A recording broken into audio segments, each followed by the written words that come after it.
Hi, everyone, and welcome back to Mindful Insights. My name is Jen, and today I kind of wanted to go over a few ideas that I had yesterday while I was working on my class because there were some things that came up that I was like, this is generally a good thing to know. And then I got a comment on one of my posts earlier today, you know who you are. And this just kind of solidified like that I needed to share some of the um, darker sides of spiritual awakening and becoming conscious, because that's really all spiritual awakening is becoming conscious. um, so I wanted to share with you some of the three uncomfortable aspects of spiritual awakening or becoming conscious of yourself, of your life, of everything around you, of how you're living, and of your soul. That's the most important part we're becoming conscious of, right? So the first thing that happens is a lot of emotional purging. Um, Anything that you've ever suppressed, repressed, or not dealt with, or um, whatever it might be that's been kind of stuffed down, you know what I mean?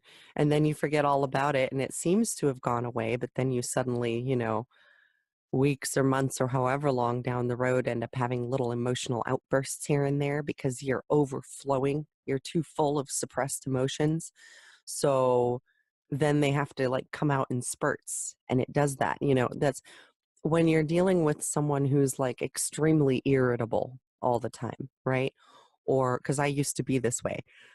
So I kind of know from experience that this was what was happening for me, is I was not dealing with any of the emotions, you know what I mean? I was suppressing, and then it would come out as like snapping at the kids for something stupid, or road rage, or um snapping at my partner if I had one, and griping at him for whatever. And so it's it's a really good practice to not judge your emotions in the moment. So if you feel stuff coming up, don't do anything. Just pause everything for a minute. Non-reactivity, right? And if you need to walk away from people, walk away and take a second to breathe and feel what's really there and ask yourself, where is it coming from? Because usually, if we have like overreactive tendencies, these are caused by triggers. And triggers are usually created by either old experiences or repetitive experiences from the past, right? That we have not identified, which is why the emotions are so big.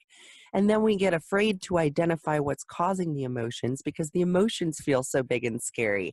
So, really, just stop and ask yourself what it is, you know? And why am I feeling this? Why is all this? I've had a lot of fears coming up lately, surrounding doing something different. I don't have any money right now. I'm working on this class, you know what I mean? I've got nothing coming in. I've got nothing going out pretty much. And like in my experience, usually when all this stuff starts happening at once, when your life is kind of piling things on, that's your challenge to stay focused. That's your challenge. That's the universe saying, okay, are you ready to handle a little bit more? Because you can't be at this level up here and only be able to handle shit that happens at this level down here. You can't. So, with every next layer, right, of your awakening will come challenges that are probably a little bit more challenging than the ones you were facing before, or different. You know what I mean? And when you keep yourself in alignment, you don't attract as many quote unquote negative experiences. And the ones that could be construed as negative, you're like easily able to be like, oh, well, I know exactly what that was trying to tell me. You know what I mean? And then it doesn't have all that emotional fuel in it, you know? Um, okay, so emotional purging is one thing to be aware of during your awakening. Um, the second thing is you are shifting perceptions. You're shifting your own perception. You're basically purposely changing the way that you look at the world, the way that you look at life, the way that you look at everything, right? And there are many different um like places of consciousness, so to speak, on a spectrum. However, the big huge shift happens when you go from black and white thinking and lack thinking and fear thinking into spectrum thinking and abundance and allowing and love, you know? So when you shift this, there's a lot of nuances that will apply to your own life and your own life experience. And some of the realizations of, because I felt like I was lied to be honest. You know what I mean? For a little while there, I got angry and I felt like I was lied to. I felt like I was lied to by the people that I was supposed to be able to trust the most. And I felt like they completely screwed up my life because of the misconceptions that we have about what love is supposed to look and feel like. Because it doesn't look on the outside a lot of times what it should feel like on the inside, or what it looks like on the outside and what people are feeling like on the inside do not align, right? So this is different types of consciousness, right? An abuser has a different type of consciousness, right? And it's not to diminish the abuse or anything like that. This is something else that I'm working through is like defining stuff. You know what I mean? Defining things so it doesn't trigger me anymore, so that I can understand it in a way that makes sense, that doesn't dehumanize the other person. Because if I'm sitting here talking about abusers and narcissists like they're not human, then that makes me just as bad as them. You know what I mean? So, because they dehumanize people, they see us as less than human, and that's why they're able to target people. Well, if we fight fire with fire and start dehumanizing them and seeing them as less than human, what does that make us? You know what I mean? So, that's kind of a thought that I've been working with lately, also. And when you shift your perception, when you shift your own consciousness, a lot of times the people around you will not get it, especially if it's a big shift. I had massive amounts of revelations, like back to back to back to back, for probably a good year, year and a half. I was just constant. Constant learning, constant studying, constant researching, like super learning, you know, and just connecting the dots like crazy fast. And at least that's what it felt like. In real life, it felt really slow, of course, for everything to play out, because I was like, well, now I know what I want. How long do I have to wait for this to come to me? You know what I mean? And then life started rearranging itself and kind of threw me into this new environment, new situation with totally new people. And a lot of times, if you are in your awakening process, there will be times where you are going to have to take a leap of faith, and it's going to be scary because you never know. You know what I mean? Like, when we first got here, I was like, oh my God, what if these people are horrible people? What if they're like total jerks? What if and what if they're just as mean or worse? You know what I mean? Like, what if it's just as toxic as before, or more toxic? What if we wind up in danger? You know what I mean? Like, all these thoughts run through your head, but then I had to stop and ask myself, okay, it's a leap of faith. Of course the ego's going to jump in and argue with that. It's a leap of faith. The ego's based in logic, right? So the ego's arguing, and as long as I remember that, I was like, okay, we're just going to land here and we're going to see how it goes.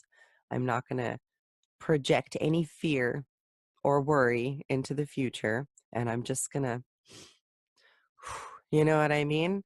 Because it's really challenging not to be afraid of the unknown.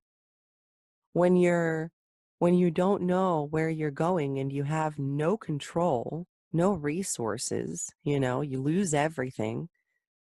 what do you do with that? All you have at that point is faith, right? All you have at that point is trusting that things are working out exactly the way that they're supposed to be working out.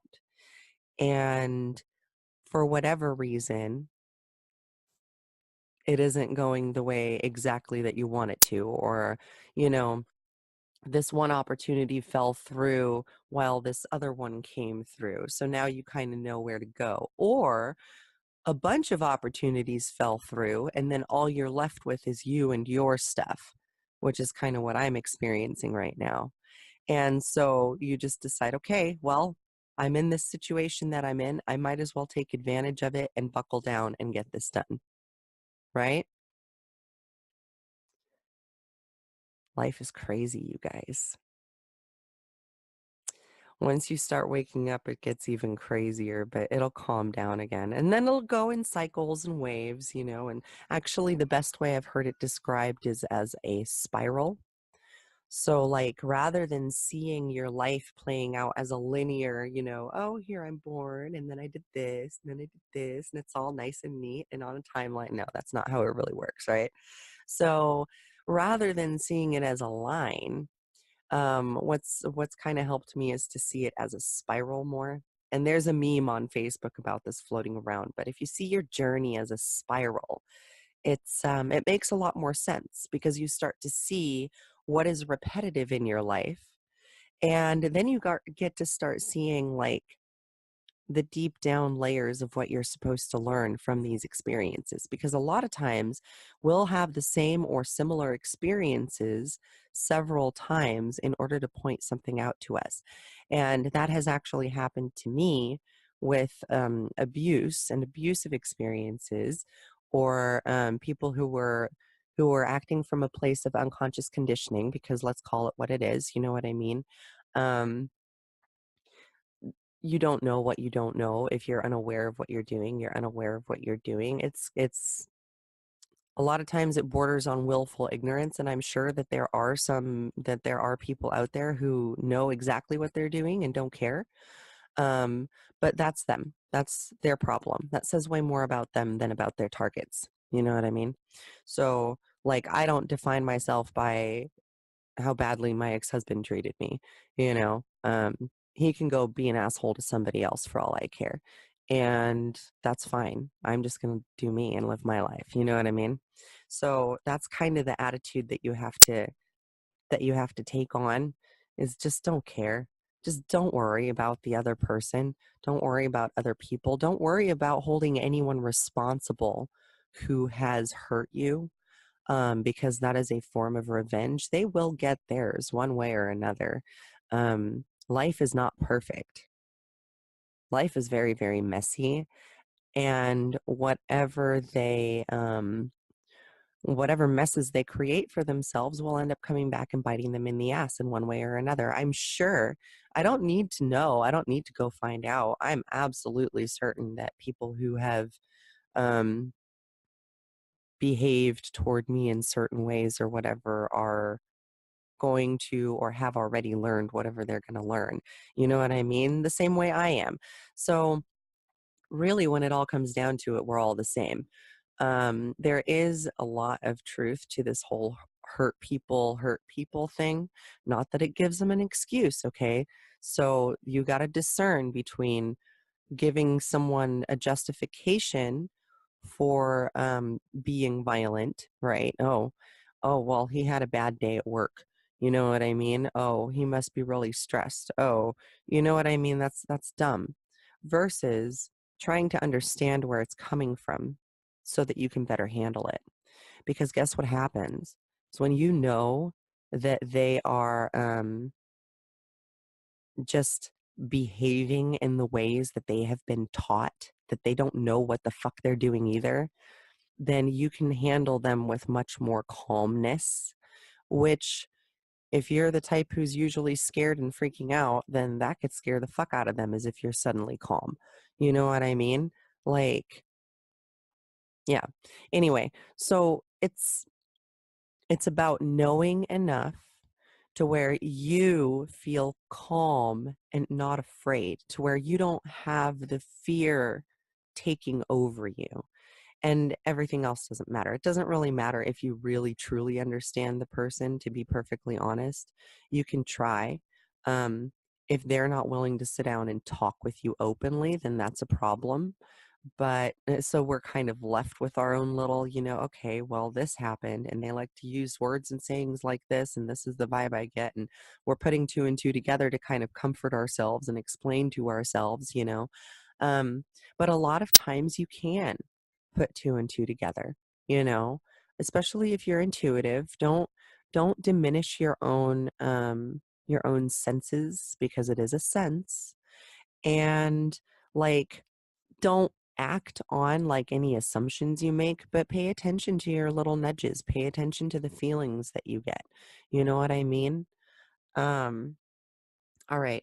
So, speaking of paying attention to your feelings, the last very uncomfortable part of spiritual awakening that I want to talk to you guys about is the dark night of the soul, which can be more than a night. It's basically a prolonged period of emotional purging and depression and anger and just darkness, dark feelings. Um, really intense. And oftentimes this leads to feelings of depression and things coming up that are really painful, and including and not limited to suicidal thoughts. And so, like, the circumstances surrounding your dark night of the soul are what you should be paying attention to learn from, if that's, the focus that you choose to take. Um, whatever you do, don't allow those feelings to make you do something. Don't act on those feelings. Don't. Oh, during my dark night of the soul, I almost jumped off a bridge into a river, rocks everywhere, about 60 feet. I was, if it hadn't been such a long way to walk, then I probably would have gone for it.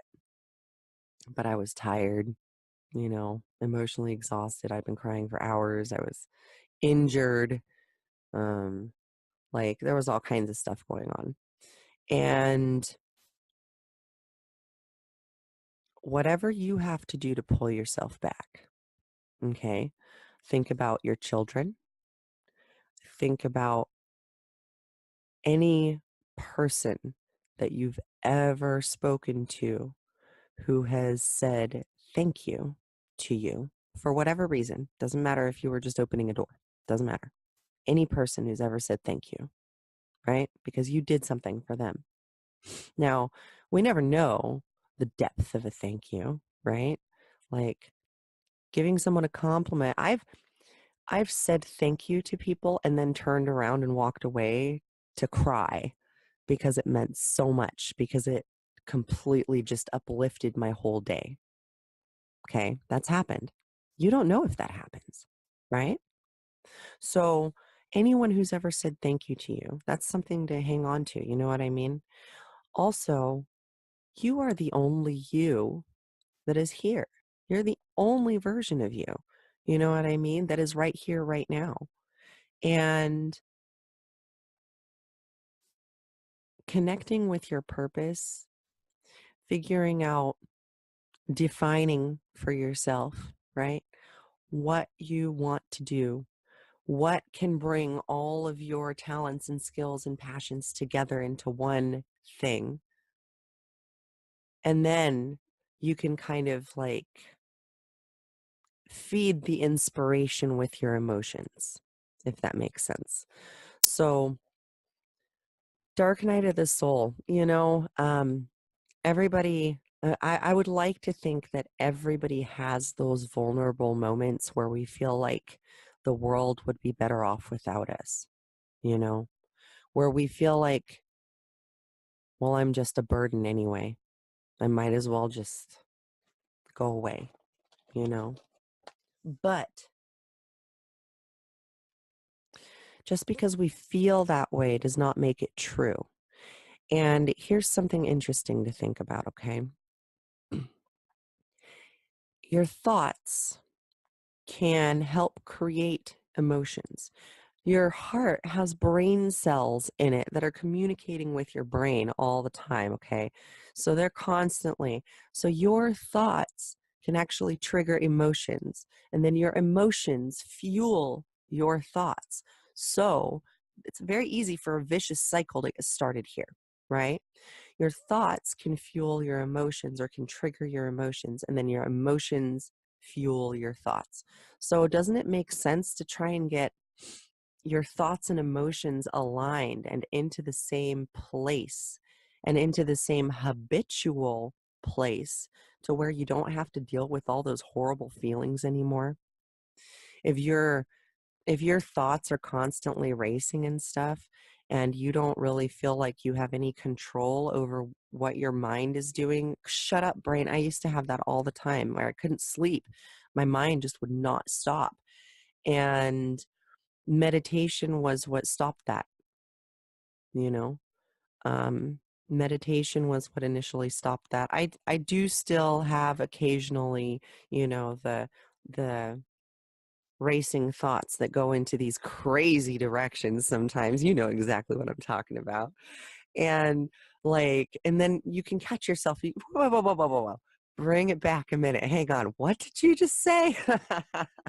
But you can bring it back and you can say, okay, dude, calm down. You know what I mean? Talking to yourself, calm the fuck down and chill. And what? This doesn't even make any sense. Okay. So stop thinking like that. It doesn't matter. Don't worry about it. And when you start getting into that habit of kind of pulling your thoughts back in and being like, no, no, no, no, don't be all catastrophic and shit, just calm down, relax. We're just going to go with it and see what happens. Then there's a lot less stress. There's a lot less stress coming from in here, and anxiety and stuff. You end up with stressors still on the outside. However, because you're more managed on the inside, you don't overreact and freak out and make mountains out of molehills, because we all do that. We all fall into these crazy habits once in a while, and especially if we've been through a bunch of trauma and abuse and, if you've been manipulated and things like that, it can happen, it can happen. It doesn't make you a horrible person or a good person because you feel emotions. That's not a thing. It's what you do with the emotions, right? If you use your emotions purposely to go and fuck people over and screw up their lives, then yeah, that's bad. But if you use your emotions to fuel your own creative process or to um to express something in a way that you've never expressed it before, right? Like I'll randomly doodle sometimes and I don't draw. I'm not very good at it. If I sit down to draw, I suck. I can't even barely do stick figures. But when I just sit there and doodle, I can draw like a tree and a bird and all kinds of stuff, without even trying in pen. You know what I mean? So it's things like this, things that help you zone out, that are your most potent creative expressions, right? Music is a huge one for me because I have songs just appear, you know. Um, It just happens. And I can't explain it. I just embrace it and I enjoy the process and I love it. And I love being able to get some stuff out that way. So I'm not carrying it around with me. See what happened, and last story, I promise, and then I'll end this. What happened with music was that I got married and my ex-husband was accusing me of basically making everybody fall in love with me by playing them my music and, talking with them and just basically being myself. He was like accusing me of making people fall in love with him, right? Or with me, whatever. And And I'm like, how does that even make sense? And so then I was like, okay, well, cool. At least he likes my music, right? That's a good thing. So I tried playing him some songs, and he was like, God, I hope you never get pissed off at me, and stormed off all stupid. You know what I mean? And I'm like, oh, well, that sucks. I'm like 17 years old at this point. Okay. So I don't know what the fuck I'm doing. I have no idea what I'm dealing with. I'm like, okay, well, I guess he doesn't like the keyboard. So I'm just going to not do that around him anymore. Well, I ended up stopping altogether. I couldn't even go to the grocery store with two toddlers without being accused of cheating. You know what I mean? So he was trying to program me. He was trying to make me into this subservient house bitch, basically. And so I didn't like it, and it felt yucky. It felt gross. You know what I mean? So I ended up being disgusted with him, which in turn led to feeling obligated to have sex anyway, which in turn led to spousal rape, which in turn led to all kinds of problems. So, what was my point? Hang on. Give me just a second. I keep going off on all these tangents, you guys. I'm really sorry. It just kind of comes out sometimes. There's something in there that somebody needs to hear, more than likely. Um,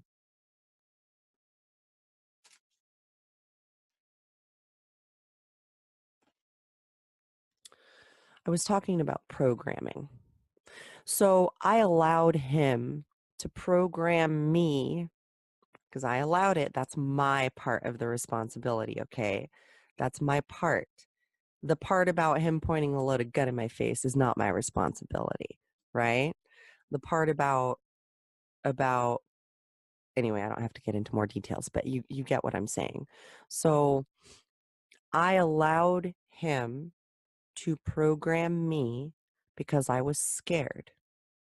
I was scared of being a mom by myself at 17. I was scared of, having to go back to my parents.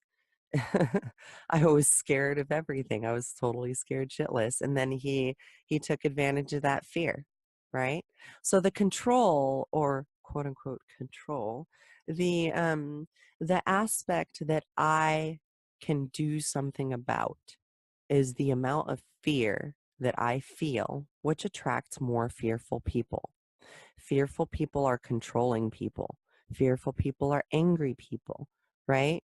Now, this is not to say that everyone who feels anger is a fearful person. There are healthy levels of anger, and there are unhealthy levels of anger and fear and control. And usually, when they get unhealthy, is when it bubbles over and turns into abuse towards someone else in some way, shape, or form. Okay. And then it gets really, really difficult to rein it back in, because then you have all of this abuse to atone for. So, do yourself a huge favor and don't suppress your emotions to begin with, because it just causes a bunch of problems. So I allowed him to program me to not want to play the keyboard anymore because I was scared to. You know what I mean? I couldn't go anywhere. I couldn't do anything. If I had gotten anywhere, he was jealous when I published my first book. You know what I mean? Like, he was jealous instead of being happy for me. Instead of celebrating with me, he was like, well, I wish I was immortal. You know what I mean? Like, how stupid? How stupid is that? You know? So, over the course of the years, as I've been examining this and learning about this and figuring out what the fuck went wrong with my life, I have been making decisions based on what I don't want, right? Well, I don't want to treat people that way. So, how do I want to treat people? I want to be uplifting and encouraging. I want people to know that you're not alone. We're all going through a bunch of crap. My story is not special. My story is a similar story to thousands, if not millions of people. You know what I mean? It's not even the worst. It's not even, you know what I mean? Like, the actual story doesn't matter. What matters is that we're not alone, and we don't have to go through all this pain and trauma, guys. We don't have to do it that way.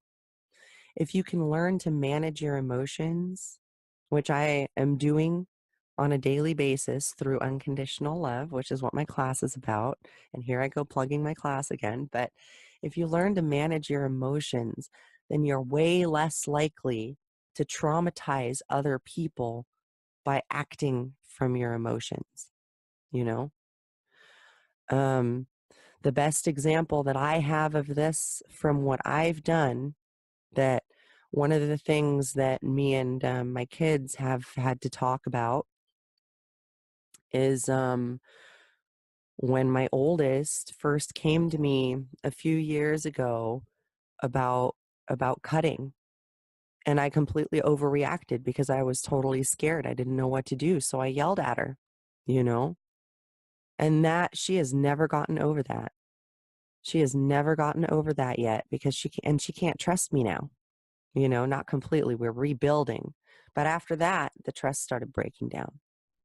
And all because I was scared and didn't understand. And I didn't take the time to sit down with her and talk to her and try to understand. See what I'm saying? So these are some things, you know, just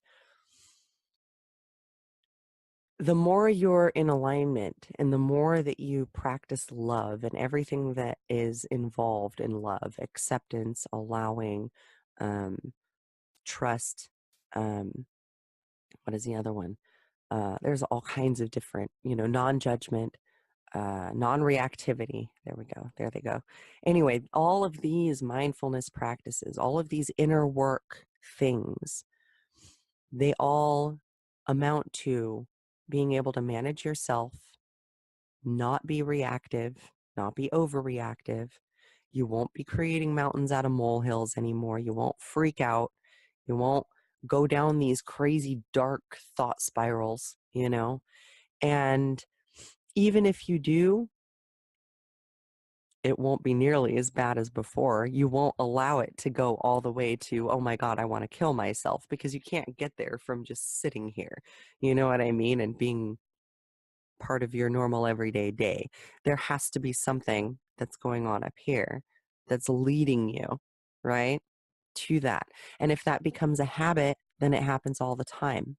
And if the emotions are big, well, then your emotions are going to be back and forth, fluctuating from one extreme to the other all the time. And that's the wobble that Abraham Hicks talks about. Steadying your wobble, your emotional wobble, will allow you to gain more, hate the word control, but it'll allow you to gain more influence over where you are and where you're going and how you interact with every moment of your life. So I really hope that these insights and stuff have helped you guys. Like I said, I had this video idea, and after a comment on one of my posts today, I decided I really need to get this out here, because if there's two people thinking about it, then there's probably more. You know, we're all connected. We're all part of the collective. And that's why there are no real original ideas. You have, you know, multiple people having the same ideas at once and things like that. Anyway, so I hope that this helps you, and I hope that you're having a wonderful week. I am going to try and post a lot more videos. I have tons of content for you guys. So I really hope that what has helped me will also help you. And I hope that you can figure out how to apply it to your life way faster than I did. And that's why I explain things the way that I explain them, because I had a hell of a time trying to fuse concepts with experience. And then once it happened, once it clicked, I was like, oh my God, this makes so much more sense. So I'm hoping to have you guys kind of doing the same thing here, and helping with that anyway.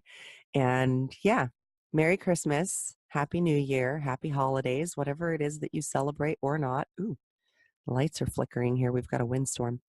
And I will see you guys in the next video. Namaste. I hope you have a beautiful week.